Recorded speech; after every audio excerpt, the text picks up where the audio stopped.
Today we're going to Cape Cod to visit Joe Tweet's Lobster, which is a piece of roadside art, and we're going to talk to the two artists who worked on that piece. Come on, let's go.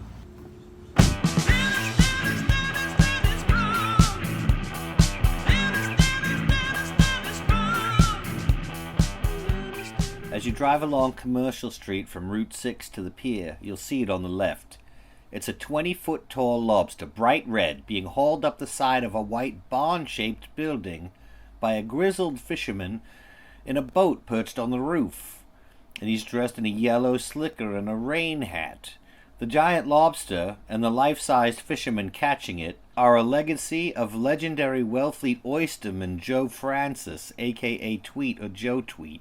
The building that art rests on today is a restaurant called Mac's Shack. When Joe Tweet's family owned it, it was called the Lobster Hut, and before that it was briefly an art gallery with a floor made of beach rocks, and before that it was Ye Old Helpy Selfie Laundromat, and before that it was the Crockett family's boathouse. In 1971, Joe Tweet commissioned artist Maureen Dalby to make the giant lobster for him. Remembering back, I think that this drawing is of that lobster. Joe asked me if I could make a lobster for him. And I just said, sure, because I'll try anything. And I just made the paper mache, made the chicken wire form. So inside that lobster, there should be newspapers from 1971. So the lobster I made for Joe when it was out on Route 6, the Lobster Hut. He traded me the 7-pound real lobster for that because I loved lobster. And I did it as a friend. People go, you went through all that work just for a 7-pound lobster? I was like, no, I did it as a friend. He just gave me the lobster. And Paul Suggs made the figure up there in the boat, which is Joe. I'm Paul Suggs. I'm a painter. I had a little gallery on Mayo Beach Road there, Kendrick Avenue, whatever you call it.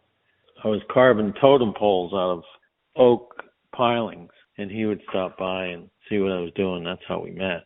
He was moving the Lobster Hut from over where Jack's Boat Rental is now. Joe wanted to put a boat up on the roof, for advertising. And we were going off Cape he was buying lobsters from somewhere around Wareham.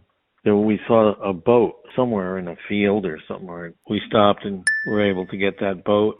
We made brackets. We went to the dump and got an old bed frame. We cut it and welded it, drilled holes in it, and then we got an old piling, and then set it in the ground and used pulleys to lift onto the brackets that we made, and then bolted it right there.